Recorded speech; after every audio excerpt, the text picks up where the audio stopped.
here we are at Ranworth Stave. Plenty of room in here this morning.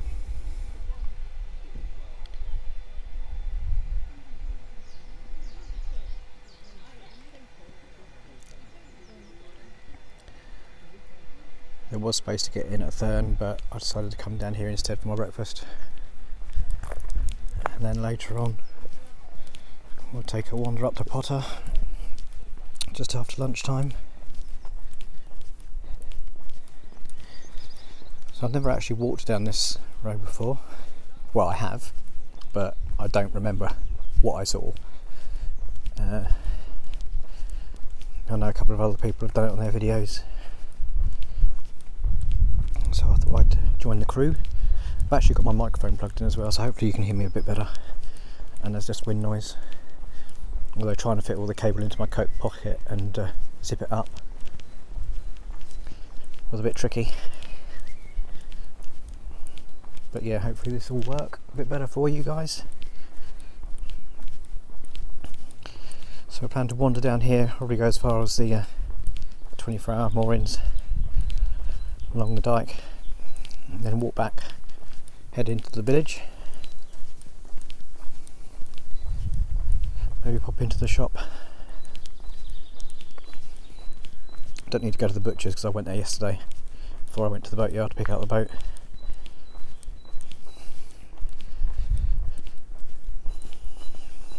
What have we got here on this side?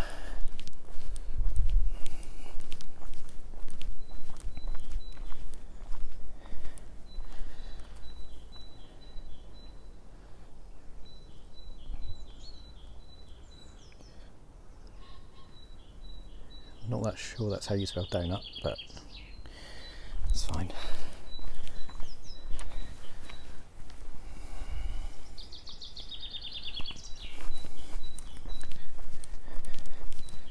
So we'll keep going down here.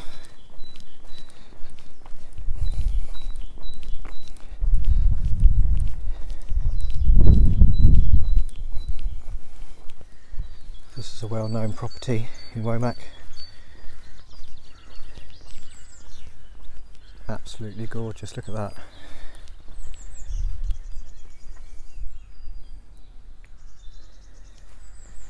I like the windmills on the gate there, that's a nice touch. I noticed when coming into Womack there's a they've got their own little private dike that you can take your boat down to as well.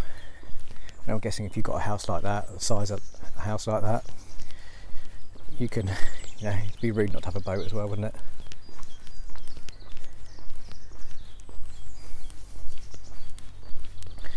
I've sort of given up on the new camcorder, by the way, guys. It was just giving me a headache. It was frustrating me the way it wasn't working. You can just see the dike down there where the boat is.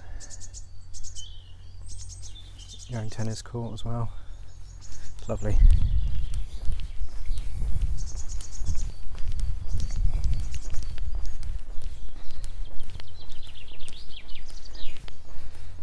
Again, I'm not sure if I'd like to walk down here at night, pitch black.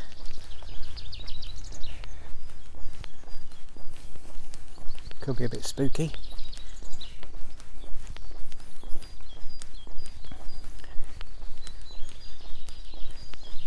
But yeah, some lovely properties along here, lovely. You certainly know you've made it when you buy some of these. I must start doing the lottery again. Got a boatyard down there as well, boat builders.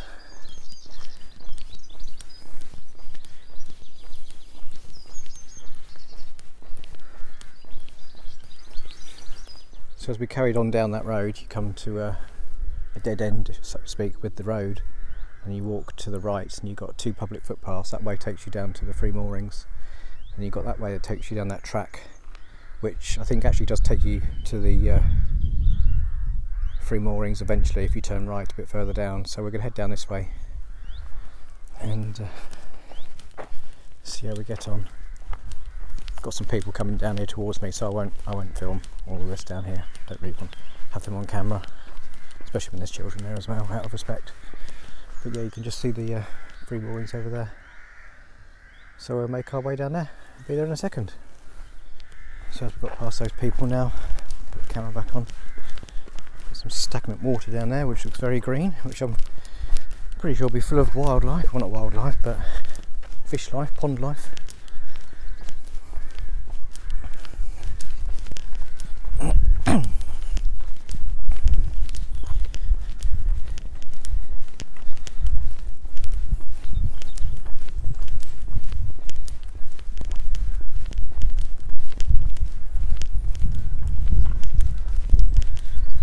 Another lovely day again.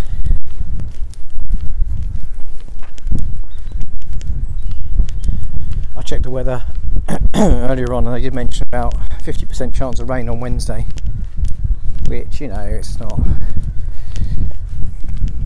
a bad thing, is it? You know what I mean? It's only be one day. Put up with that, especially as it's April. It's not as if it's, well, you get rain in June and July, don't you? And August. You probably remember back in July last year when I picked up the boat the first night and there was that torrential rain and thunderstorm when I got to Horning.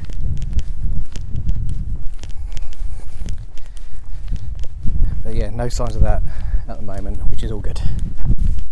So I decided to turn around and go back the other way because I kept walking and walking and walking. And you keep seeing these little gates like this one here. Obviously I wouldn't go for this one anyway because Mr. Angry is in there by the look of it.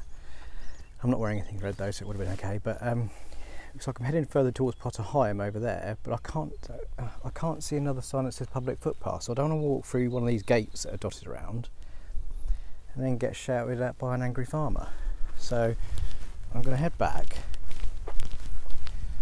down towards the other footpath that took you down to the free moorings, and then just follow that one down to the main river instead. Probably the safest thing to do, isn't it? Rather than upsetting people.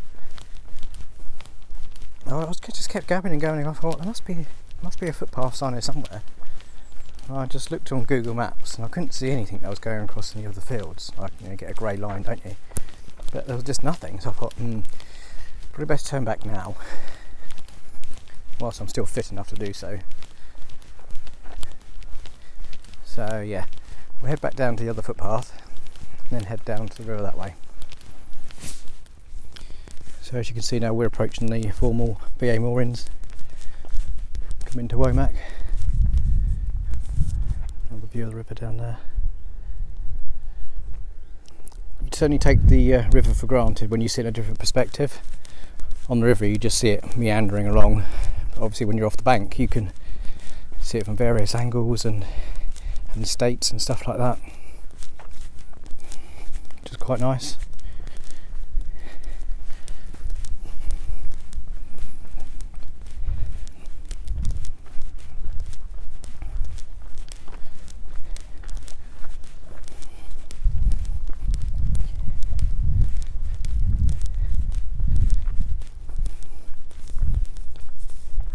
Just see a boat over there in the distance, working its way down the Thurn to Potter Heigham.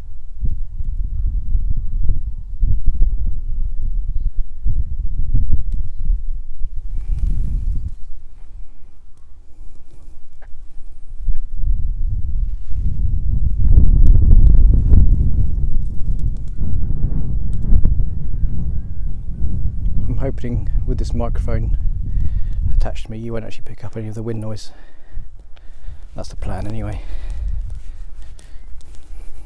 I just have to be mindful that every time I go out now I need to take my coat with me so I can put the 300-mile cable in the pocket of it and then just zip it up and just clip the microphone head onto my zip.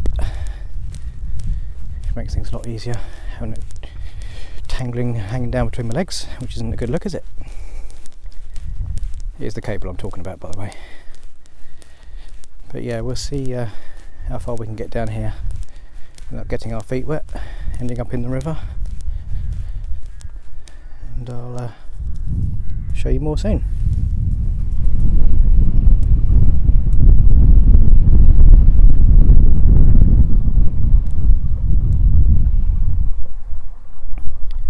So we're at the as far as you can get now on the path that takes you along the riverside. If you can see there where that building is, it just bears round to the left behind it, and it takes you around over there, so you're not actually that close to the riverbank. So I'm not going to walk all the way down there, because you can't really see much, can you? It's a bit like the walk that you do from London Bridge to St Benet's Abbey.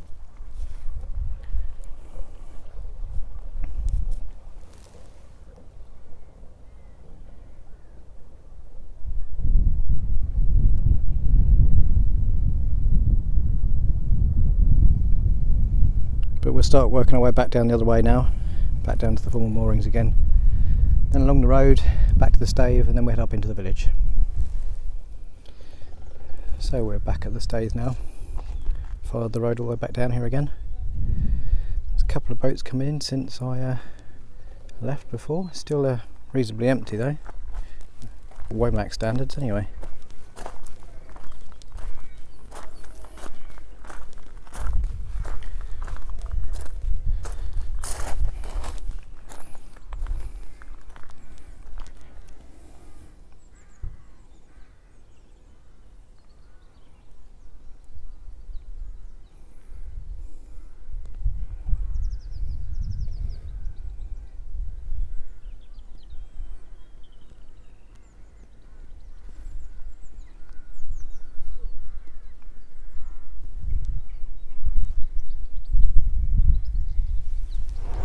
So just doing the walk from the stave up to the village, people remember this path. It looks like they've used to be like a boggy creek walking down here, but now it seems to have been sorted out, and they've got this nice new fence next to it as well. So many a time I decided to walk on the road up here instead of sinking in mud. But yeah, it looks like they've done a nice job of it. Hopefully in the not so nicer weather it's a bit more pleasant to walk along. And they put some barriers here at the end now as well, though, which weren't there before. Well, I don't think they were there before. They look pretty new, don't they? Maybe it's for people when they're staggering back to their boats. Hey Dave, hold on to. I'm sure Dave will be able to vouch for me on that one. I'm sure he's tested them out for their rigidity. Quite impressed I said that word, rigidity. So yeah, everyone will recognise this walk up to the village. We've got the King's Arms pub there in front of you, and if you go around to the left there is an amazing butcher's, which is where I go now instead of the one at Roxton that got closed down.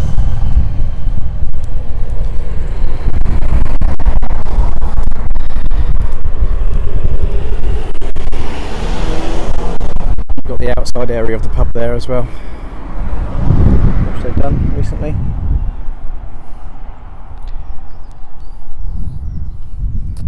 But yeah, we're going to cross over now, just go to the little shop just around the corner here on the right. So I'll be back up in the village, heading back down towards the stave and the boat now, so we can get ourselves ready, underway, out to Potter Heigham.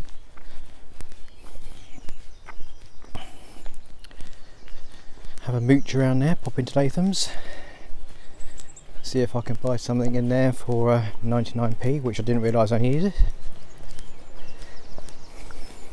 Like everyone else seems to manage to do when they come up here. Got to go into Latham's, got to find something for 99p that you didn't realise that you needed. I set myself a challenge now, and I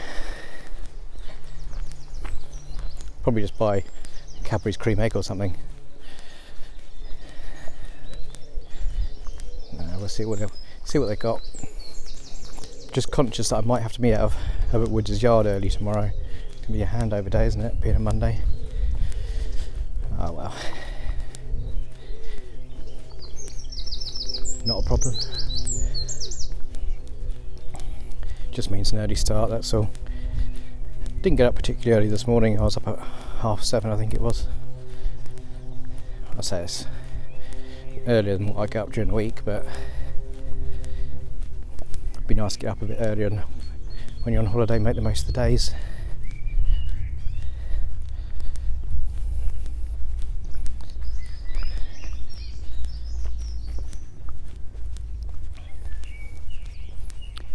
It's another glorious day again. It's really quite warm in that sun when the breeze drops.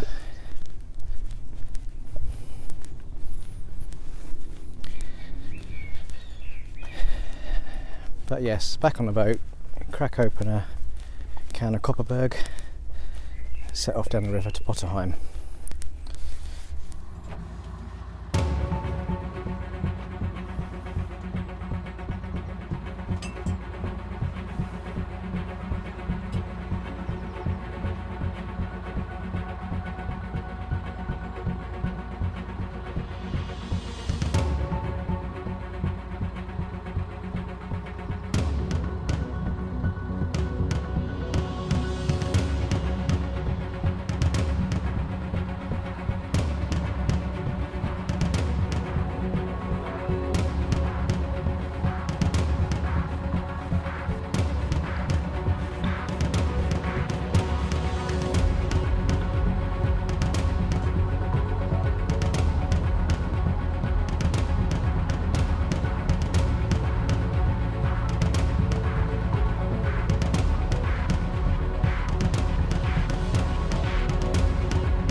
Fine, so we are then in, or should I say here we are, in Herbert Woods' yard. You probably saw the footage of me coming in, either on the action camera or from my phone mount next to the dashboard. But yeah, I mean, look at the skies again. Blue with a little bit of white cloud, but we can cope with that. Gentle breeze. But you know, so far I've been very, very lucky with the weather. Very lucky. Hopefully it will continue. But yeah, I'm okay here until about 8:30, 9 o'clock tomorrow morning. I spoke to one of the engineers, and he said, you know, as long as you're going by 8:30, 9 o'clock, that's not a problem. Not getting in their way or anything, so that's good. Not too much of an early start. Yeah, I managed to get in there next to King of Light.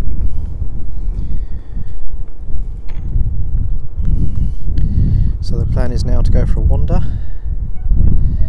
into PH, into Latham's, see what we can find, what delights. I was thinking I'm probably not going to get anything from the bakery today. Not sure if they operate on a Sunday, which is disappointing. But maybe we'll pop back in a week at some point for lunch. Maybe, you know, treat yourself. You've got to have a cake from Latham's, haven't you? So yeah, let's go for a wander, see what we can find. So there's the Broadshaven Tower, which I stayed in back in December. You probably will be aware from a previous video that I've done. Did a little review on that, and then I think I called it One Dan and His Boat Limited Edition, or no, One Dan minus his boat Limited Edition. Yeah, it's nice for a short break. I wouldn't want to spend a week in that apartment. For a short break, it's absolutely fine. I'd be too envious of people on the rivers if it's any longer than a long weekend. So yeah. Potter Heigham is looking busy, as you can see, which is good. It's great to see people out enjoying themselves, spending money, not being stuck indoors. Let's get this economy back, people. Help these small businesses out that need us.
Boat going under the bridge.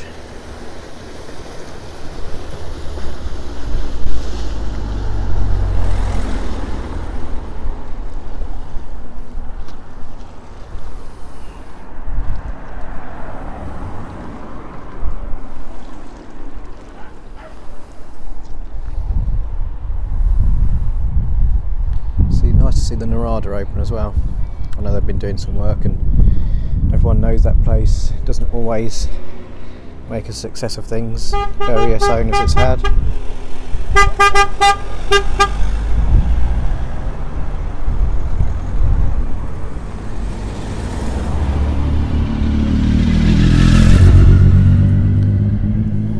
But yeah, it's good that they're making some money. Everyone needs to now, don't they?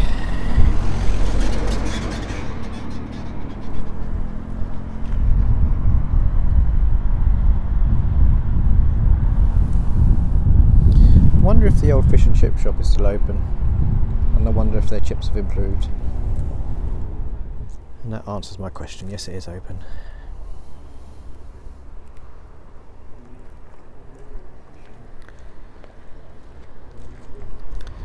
But in response to my second point, whether the chips have improved, that will not be for me today. I didn't have breakfast until late. It wasn't until I got to Womack. Well, I say breakfast, it was only a bacon sandwich, but courtesy of the bacon and bread provided by Barnes Brinkcraft and their hamper, which was the same as I had when I was on Brinks Encore back in October last year, which you probably saw if you had watched the previous videos.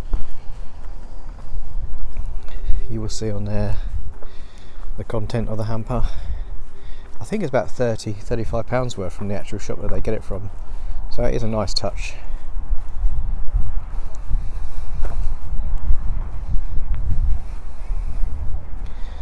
So there's another vista from this side of the bridge.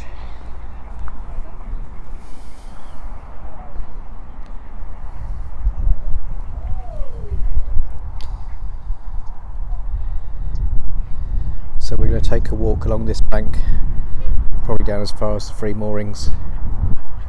I'm not going to go to Martham this time, that was a trek.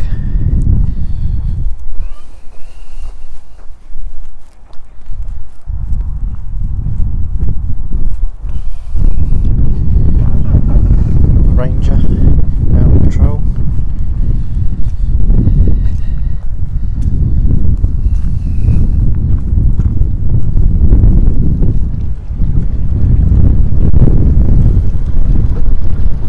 Long old boats, it must be about 30-35 foot.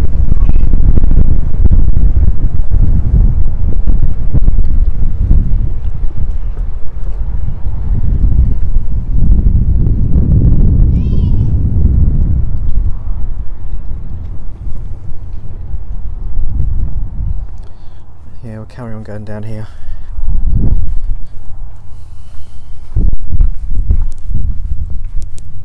I've got the microphone on, so you shouldn't be picking up any wind, providing it's working correctly.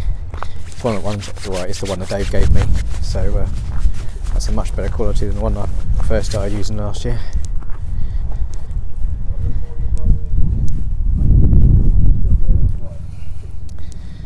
So we'll see what we can find as we walk down here. So this is the path that takes you south out of Potter Heigham along the river, which is very similar to the one on the north side of the bridge, but as you can see you've got a grassy bank to walk up on here, and obviously when the weather's not been so good you've got a little pathway down there as well. Many years ago, from memory, I think this was all overgrown, so you couldn't walk along this part, but you had to stick to the path. But they must be keeping this bit maintained now. It makes it easier for social distancing as well.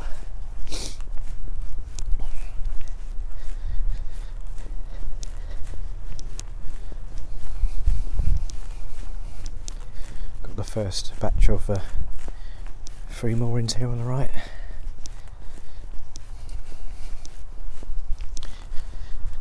I think these are the ones where you can't have your engine running after a certain time because it's called, I think they call it a quiet mooring or something. Doesn't say on this sign. Oh, that just says about overhead power cables. Oh, it must be this one here. I'm sure it says you can't run your engines or something.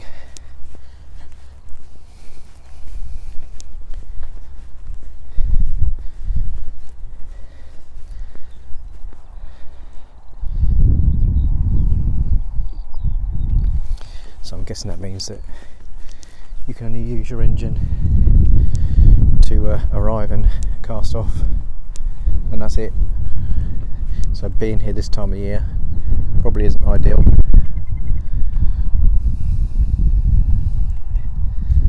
Got a lovely old converted mill there.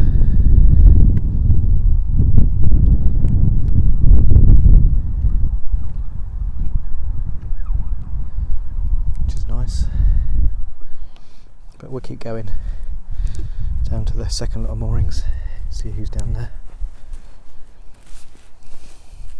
So this is the second set of 3 moorings along here on the approach to the bridge. Again, these are quiet moorings as well, so you can't have your engines running, which isn't great for heating and hot water purposes. And also it looks like you need to use your rond anchors as well, because there's no mooring points along here, no posts, no ring eyes, or eye rings should I say, ring eyes. You've got Maycraft over there that used to be quite a popular yard many years ago, but I think they've only down to like 1 or 2 boats now. But we're not going to go much further, just down there is the approach to Potter Heigham, just around that corner. I think there's like a mini slipway down there as well.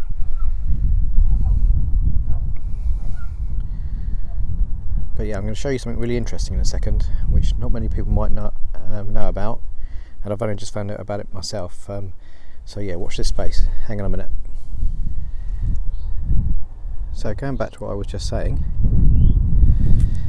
has anyone noticed this property before on the side of the river? As they come into Potter Heigham on the right hand side, it's a converted windmill / wind pump, which used to be owned by Roger Moore, the one and only, late Roger Moore, and is called Bond Island. I was just speaking to a guy who's actually renting it out at the moment. He's in their garden there, just having some food. And yeah, they rented it for a long weekend. I've never seen it before. You've got some, he said inside is just full of Bond pictures and memorabilia.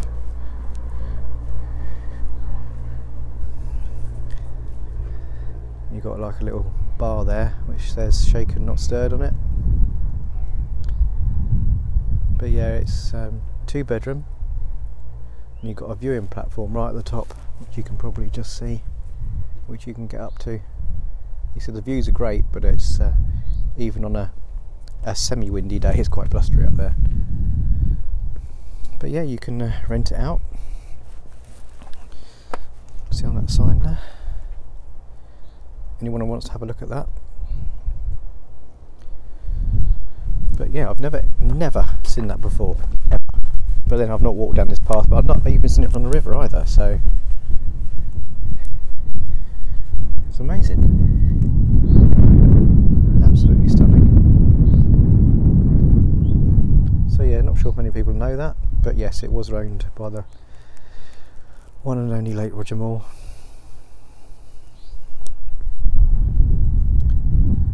So yeah, have a look at that on the internet.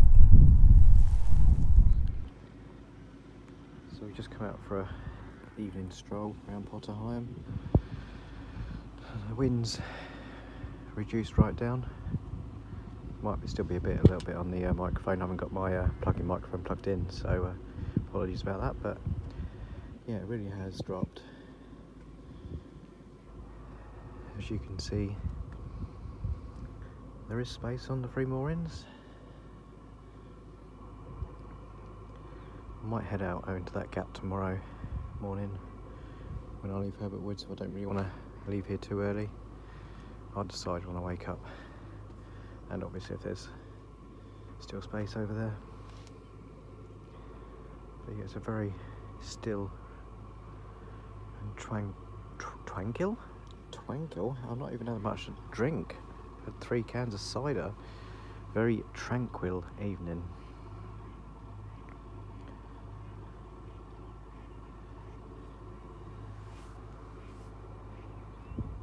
It's very still, not much going on.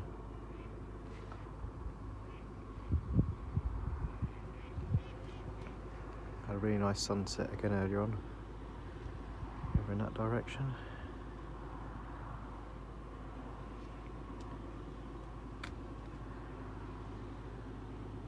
You can't beat a nice evening walk on the Broads no matter where you are. Even if you just go out for 10-15 minutes, everything just looks different in the dark. It's still worth seeing.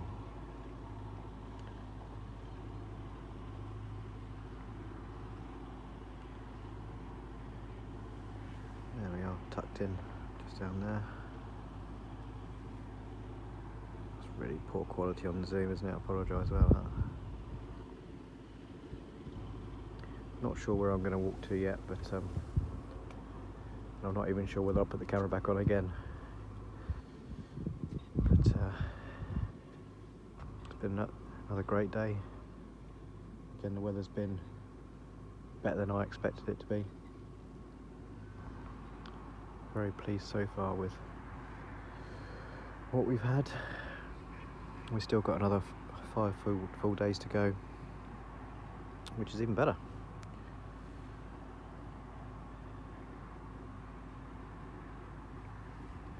Another thing I think is new is Herbert Woods have lit up their bridge signs. I don't know whether you can't really see it, but I don't remember that being there last year.